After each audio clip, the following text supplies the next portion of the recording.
Good evening, everyone. We'll start the class. Today we are discussing about genome silencing. Today we are discussing about genome editing, base editing, and prime editing. And today I'm going to discuss about gene silencing.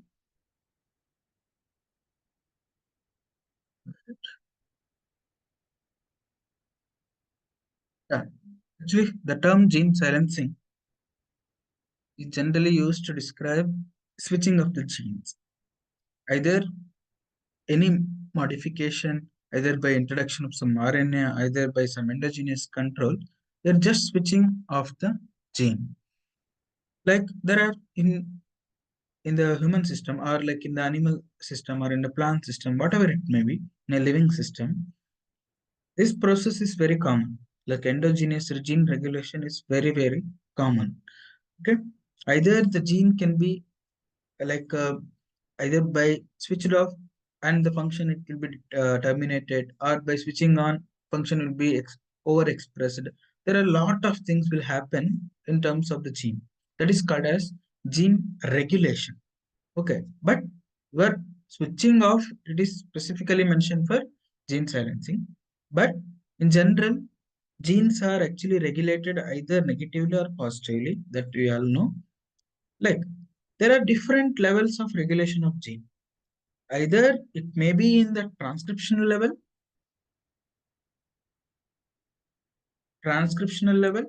or post-transcriptional level. Transcription level in the means, for example, when there is a DNA to RNA, like if transcription should be happen, what is the main components to be needed? Your RNA polymerase should bind this particular DNA.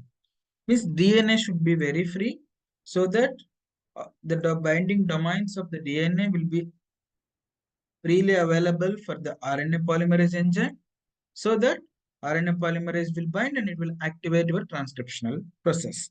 But we can modify the DNA in such a way that so that your RNA polymerase is unable to bind your DNA, then your RNA will not going to be produced.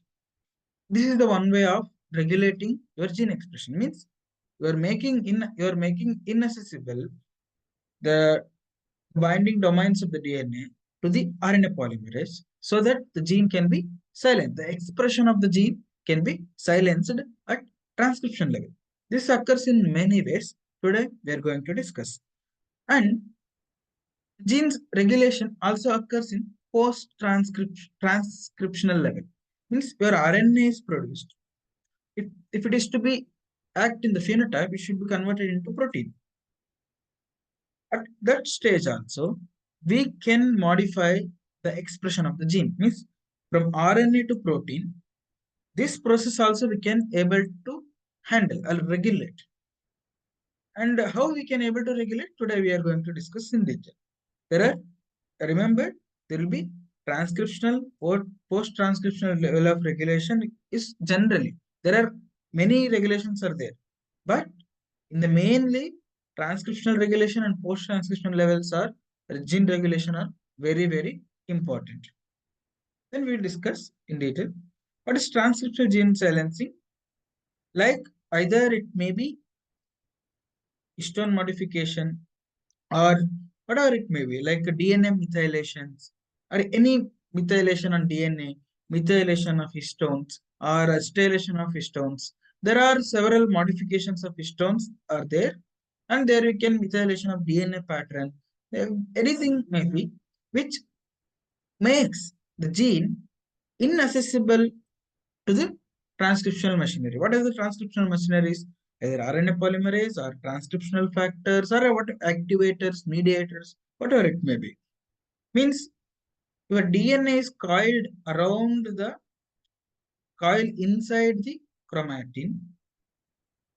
Whenever the transcription should occur, the chromatin should be loose and the DNA should be very free, and your RNA can come and bind. But here every chromatin they having some N terminal and C terminal.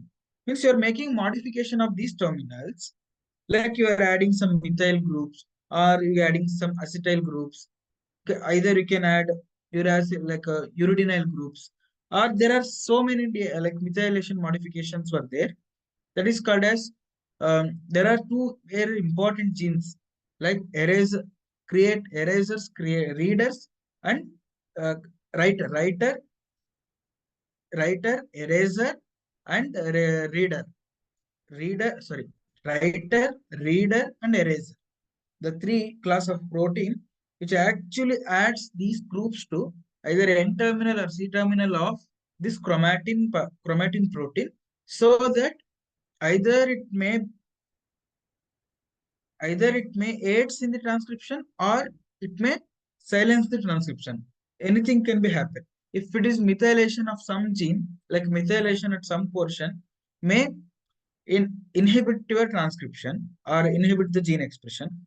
Acetylation of this chromatin will over like it activates the gene expression. Either maybe you just read it. What is histone modification? What is histone code? What is reads? What is writers? What is eraser proteins? These are very important. We will discuss in epigenetics that one. But due to these epigenetic modifications, we can do gene silencing. That is called as transcriptional gene silencing. Or we can methylate the DNA. If the particular binding site is methylated, like promoter region of the gene is methylated, then your RNA cannot come and bind this promoter, so that your gene transcription will not happen. This is one method of gene regulation. This is one method of gene silencing or regulating. Then another method is called as post-transcriptional gene silencing. Like we have discussed, like after mRNA production, we can regulate the gene. Like we will discuss today, like how some RNAs were there, different kinds of non-coding RNAs were there. Those RNAs will inhibit the expression of this mRNA. That we will discuss in detail today. But exactly these RNAs and how it actually causes the gene silencing at post-transcriptional level, we will going to discuss. Then there is a very important technology called as RNA interference. RNA interference, like it is abbreviated as RNAi. It is, for example, it's RNA guided regulation. Say, remember, it's a RNA guided gene regulation where we are introducing double stranded RNA, and it inhibits the expression of the gene with complementary nucleotide sequence. For example, this is the gene A. We are introducing a double stranded RNA, okay? Or you are introducing double stranded RNA. This double stranded RNA, either any mechanism, we will discuss those mechanisms. It will go and bind to its complementary template of this gene. Then it will silence your gene expression. We will discuss in detail. Who actually, the scientists who contributed this technology, they were Andrew Fire and Carrick C. Very important. Please remember, many times asked in the exam, who are actually the pioneer of the RNA interference technology is Andrew Jetfire and Carrick C. Mello. Then they awarded Nobel Prize in Physiology or Medicine in 2006. Very important. Year, scientist, and which section they have got, in which subject they have got Nobel Prize is very important. Then, in simple way, it just RNA interference is nothing but gene silencing by double-stranded RNA. We will discuss what exactly the mechanism. For example, this is your double-stranded DNA. If you introduce into the cell, or normally it is present in the cells, it's not two kinds. Either you exogenously introduce your double-stranded RNA, or it may present naturally. Okay, it is inhabitant of the cell also, endogenous to the nature of the cell. That also possible. Whenever you introduce double-strand RNA into the cell or it present in the cell, this particular protein called as dicer. Remember which protein actually very important is dicer, which cuts the DNA at several positions and it will make small pieces of RNA. Then it will be regarded as siRNA, like small interference RNA. There are so many technologies. Either in miRNA there is a difference. We will see the what is the difference. Then after that breaking, what will happen? There is a one complex called as risk complex. What is risk? Anyone know?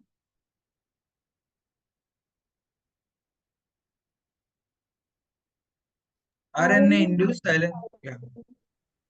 Okay. Yeah. RNA induced silencing complex. Okay. Then this complex, whatever this are, they're having organette protein, ARGO-UN8 organette protein. They actually bind and they'll unwind this double stranded DNA into the single stranded. Then they will become activated risk complex. And this activated risk complex will go and bind the DNA wherever it finds the complementary. Then it targets either it can cleave or it just silence. There are two possible. Either completely degrades or it may just simply regulates. We will discuss. There are different conditions that we are going to discuss.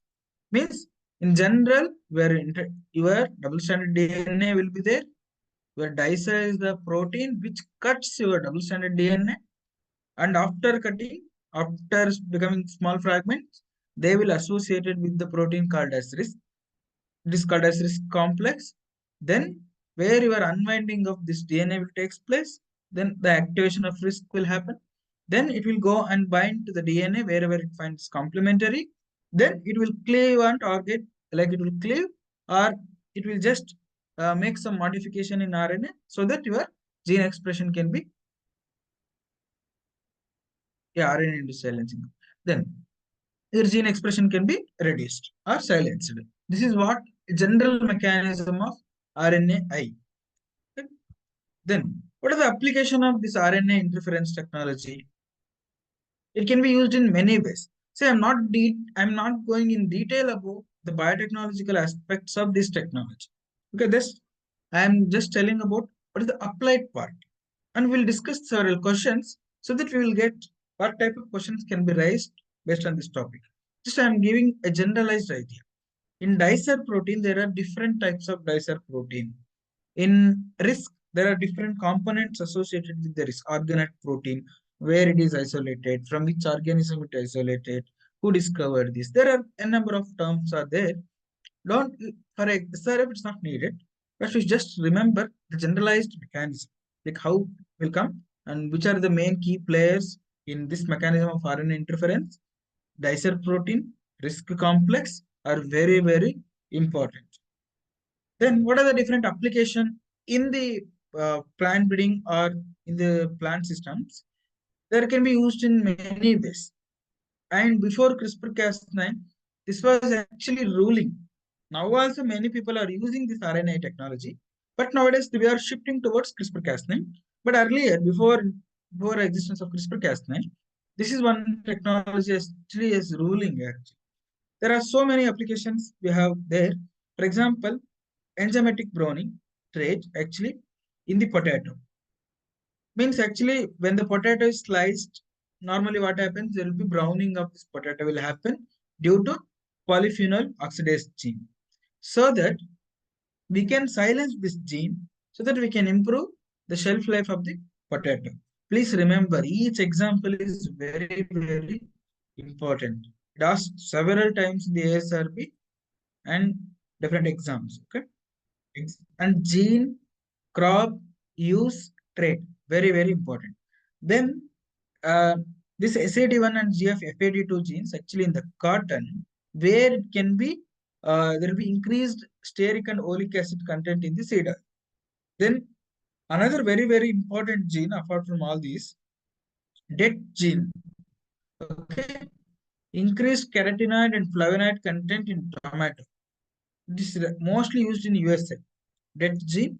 And normally we remember only aminocyclopropane 1 carboxylase oxidase. It's actually released in 1994. It is having reduced ethylene sensitivity so that we can improve the shelf life. Okay. We will remember this option, but there are other genes also there. In tomato, DET1 gene. It is means it increases the carotenoid and flavonoid content so that it improves the consumer health benefits. Then again another gene, actually it is called as BP1 gene. It is in rapes, oilseed rape, where like there will be absence of petals and improved photosynthesis. Then decaffeinated coffee. This is also a very, very important trait actually in coffee. We can silence this KMX-MT1 gene, means we can reduce the caffeine production, so caffeine content in the coffee. So that you can, so this many people are addicted to coffee. They are not willing to reduce the consumption. But what makes the it will be unhealthy means the higher caffeine content actually normally unhealthy. That's why we can reduce the caffeine content without leaving the coffee, like without leaving the drinking of coffee. We can reduce so that even though you drink so much coffee, it will not affect your health. Like in that way, it's actually designed. Like remember, at least try to remember trait and the crop so that automatically genes will be remembered. Then like arsenic uptake in the Arabidopsis ACR2 gene. But these examples are, at least you should remember some main example of tomato and potato and some oilseed crop.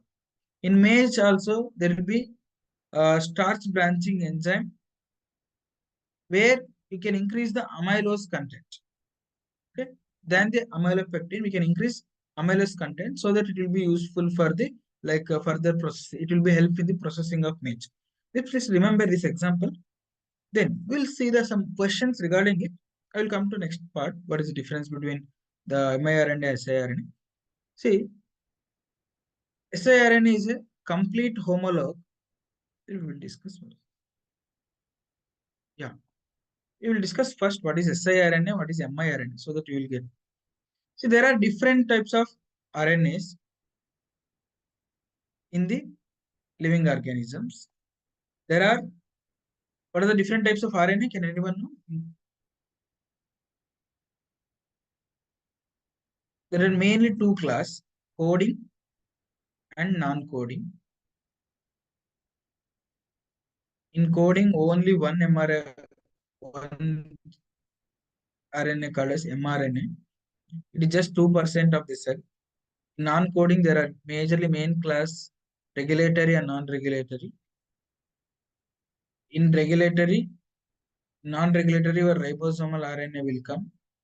Is more than 80% of your cell, it is with ribosomal RNA. Then in regulatory, there will be again further classification called as non-coding RNA. In that one, they are regulatory. siRNA, miRNA, piRNA, intermediate non-coding RNA, long non-coding RNA, and like these were and your rRNA. Means together they will consist only 95% of your RNA. Okay? Then again tRNA, your tRNA also there. And please remember this RNA biology is very, very important. This classification is very important. Like what are the different types of RNA and which percent of RNA is more in the living organism, that you should read. Then how they are classified. Actually, this small non-coding RNA, intermediate long non-coding RNA and long non-coding RNA. Three classification. Small, medium, intermediate, and very long non-coding RNA. In the small, there will be siRNA, miRNA, and piRNA. We will discuss what is the difference between what is the mechanism. There are, and all the mRNA having different mechanism. Generalized mechanism is same, but there are several modifications that we will discuss. Then majorly, your gene silencing will happen because of siRNA and miRNA. And rest, they will help in the biogenesis of this siRNA, miRNA. Okay, and please remember the size. What is small non-coding RNA is up to 20 to 35 base pairs. Intermediate is base pairs 35 base pairs to 200 base pairs, and long non-coding RNA is more than 200 nucleotide long. Please remember the size, different types, and what is the role of this particular RNA in the gene regulation, that we will discuss. First, we will discuss what is the difference between siRNA and miRNA. Like prior to dicer, it's a double strand RNA. But This is single stranded mRNA. Precursor of is pre-mRNA. This consists of 7 to 100 nucleotides with interspaced mismatch and hairful loop. Means it's exactly perfect double-stranded RNA, where your siRNA is the perfect double-stranded RNA. But your miRNA is long RNA, but it having some loops, hairpin loops, the GC hairpin loops, so that this will be give, helps in the synthesis of your miRNA. But the perfect double-stranded RNA, after cutting, it will become small interfering RNA. This difference is many times asked in the exam. Then, when you look at structure, it is siRNA is 21 to 23 nucleotide RNA with duplex and 2 nucleotide overhang. 2 to 3, like 2 nucleotide at 3' overhang. Means at 3' overhang, it having 2 nucleotide. Free 2 nucleotide. Rest other is perfect double RNA. The The precursor is having perfect double-stranded gene, DNA. After dicer protein digestion, it will generate the RNA which having a 3' overhang, which having two bases. Then it is, when it comes to miRNA, it is 90 to 25 nucleotide RNA duplex with 2 nucleotide with 3' overhang. Then when it is complementary nature, it is perfect, having perfect complementation with mRNA. For example, your desired mRNA is there. It is completely bind to the entire gene with a perfect complementary. Where this one, miRNA, it is partially complementary. It is not perfect complementary. Your siRNA is having perfect complementary with your desired gene. But your miRNA is partially complementary to the mRNA. And normally it is target 3' UTR regions.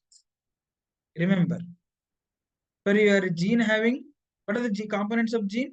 It having UTR, promoter, terminator, and 5' UTR, 3' UTR, promoter, terminator, everything it will be there in the gene. But your miRNA, microRNA will target your 3' UTR sites majorly. But in case of your siRNA, it having perfect complementary throughout the gene. That is a major fundamental difference between siRNA and miRNA. Then, when it is come to target, where your siRNA go and bind, it's having generally having only one target. Each siRNA having only one target. But miRNA may have multiple targets at the same time. Okay. Then, mechanism of gene regulation. Normally, it silences the gene by complete endonucleotide cleavage of your mRNA. But your miRNA, it will not exactly degrade your RNA. It is translational repression or degradation of mRNA. But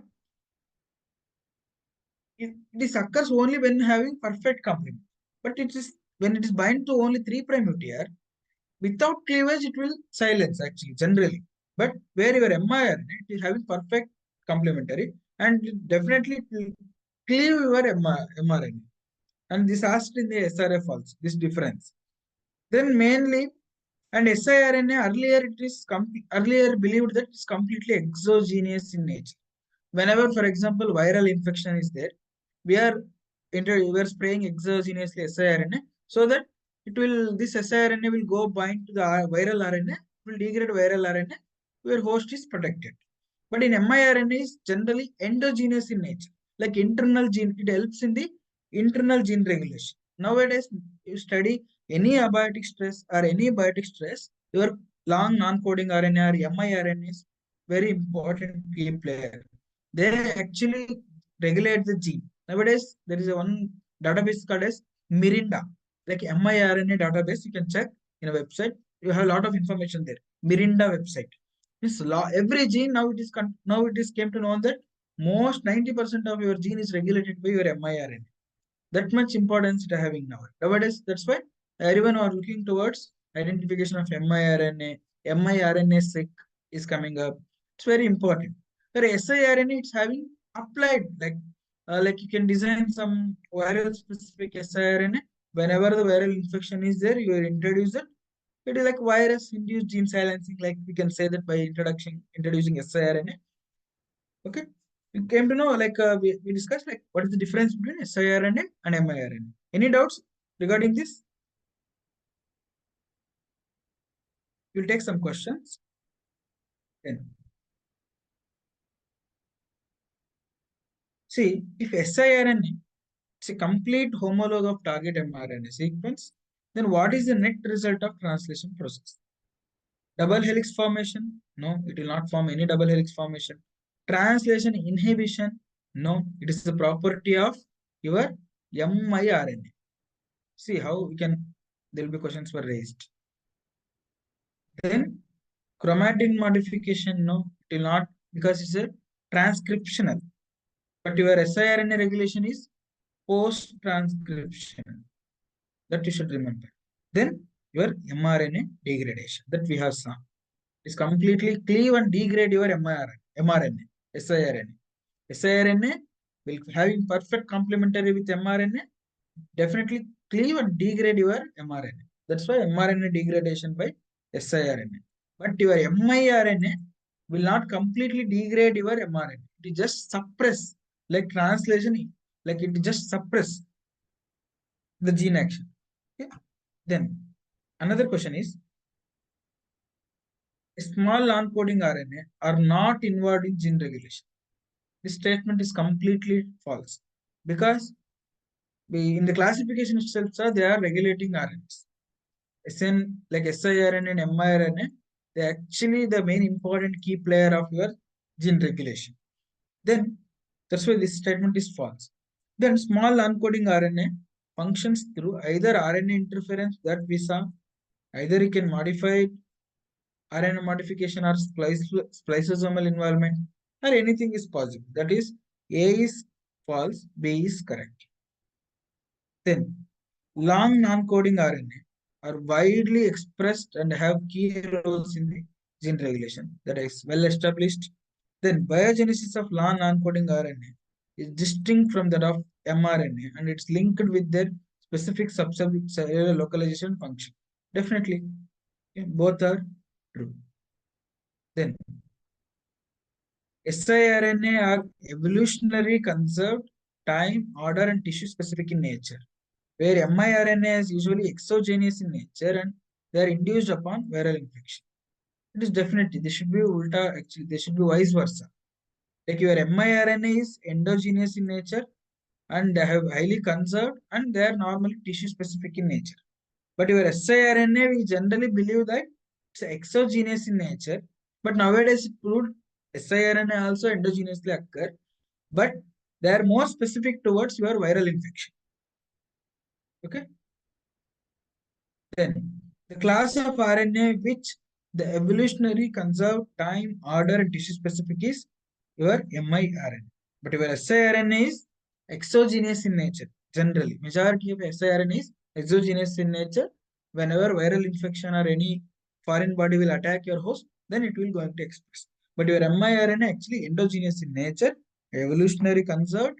Okay, they are having tissue specific nature of function. This you should remember. Then, small molecules generated from double-stranded RNA and used mostly in resisting viral defense and protecting from the transpositions or your miRNAs. Sorry, your siRNA. Okay, means virals and actually viral defense is mainly from siRNA.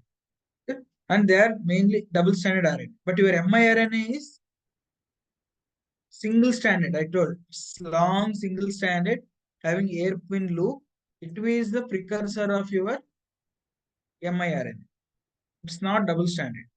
That's why it is answer is siRNA. Okay. Then are you clear? What is gene silencing? RNA induced gene silencing?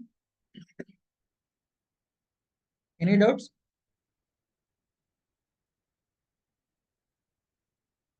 I hope no doubts. Then what is epigenetics? and it is also asked many times in the exam. As we means it is the branch where the study of gene regulation, where does not involve in making changes to the DNA sequence, but it is heritable. See, these are not heritable. Whatever your gene silencing, it is not heritable because maybe your miRNA gene silencing may be heritable, but what changes you making in RNA, that is only to that particular generation. Again, if the next generation, what will again RNA has to be induced, then it has to go and affect the RNA. But what are the changes you're making in a DNA, that is heritable. But your epigenetics on such condition, they will not change any nucleotide sequence. There is no mutation, there is nothing. But they create some difference in the phenotype, and that too they are heritable. Normally, we believe before that we believe that there is any change in the sequence only that is heritable to the progeny. But now there is no change in the sequence of the DNA. But all the changes occurring in the phenotype, but this heritable change, these changes are heritable in nature. That's why when I defining, you should be three words should be very important. Modification of, there will be change like there is a regulation of a gene without changing any DNA sequence, and that too heritable. These three words should be must when we are defining epigenetics. Then what are the different mechanisms of epigenetics? Either CpG island methylation, either by histone modification, either by production of antisense RNA, that we discussed production of antisense RNA, how we can like some methylation pattern actually helps in the biogenesis of siRNA. That's why I told you can by producing antisense RNA, or you can modifying the histone base, or producing some SPG like methylation and CPG islands, we can this epigenetic mechanism will happen. Then how to study this epigenetics of this genome? Where are the methylation happen? Either any epigenetic markers are there in the genome that can be identified by bisulfate sequencing. Many times it asks in the exam. Okay, which is the sequencing method that can able to determine the any epigenetic markers. One is bisulfate sequencing. There is another method that's called as deep check, like a chromatin immunoprecipitation assay. From that also we can identify the epigenetic markers. Nowadays several technologies are coming up, but generally used is bisulfate sequencing. That you should remember. You should remember what is the definition of epigenetics, what is the mechanism of epigenetics, and how we can identify the epigenetic marks in the genome by using bisulfite sequencing. Then we'll see some question that methylation of the genome can be identified by bisulfate sequencing exactly. Monosulfate no. Dideoxy sequencing no. Can only reduce the DNA sequence. Or deoxy it is completely wrong. Okay. A only the answer. Then during DNA methylation, methyl's group get added to which carbon of the cytosine? This is very, very important. Okay. Like where methylation, there are two types of methylation. Methylation can be occur in chromatin level. Methylation can be occur at DNA level. There are several enzymes are involved in adding the methyl groups like methyl transferases. Remember, some methyl transferases adds methyl groups into the either through chromatin or DNA bases. Generally, the base on which the more methylation happens is cytosine. Okay, and where it is fifth carbon of the cytosine, your methylation is happening. Like your cytosine ring will be there, where I think cytosine there where methylation happens at fifth position of the carbon ring, where methylation will happen, so that it introduces the epigenetic marker. Then This was the question. While actually discussing about like chromosome, we will chromosome structure. We will discuss in detail about what is epigenetic, like what is chromatin methylation. We will discuss there. That's why I kept many minimum slides here. Any doubts from RNA interference and epigenetics? See, this much is more than enough for exam. No doubts?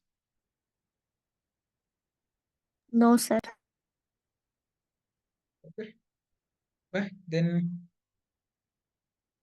we'll see forward and reverse genetics tomorrow. And we'll see stilling, what is the different types of stilling, what is gene expression. There are what is the gene expression methods were there. Then we will study RNS. RNS I will take two classes. I will try to explain in in a practical way because I did that. I will explain that. Then we'll go to sequencing. Then we'll finish unit 5. Unit 2 is finished, and unit 5, after discussing these things, the DNA sequencing, RNA-seq, and gene expression analysis, it will be finished. Reverse genetic and forward genetic tools. So that we will jump into the cytogenetics, unit 3. Bye. Good night. Good night, everyone. Good night, sir.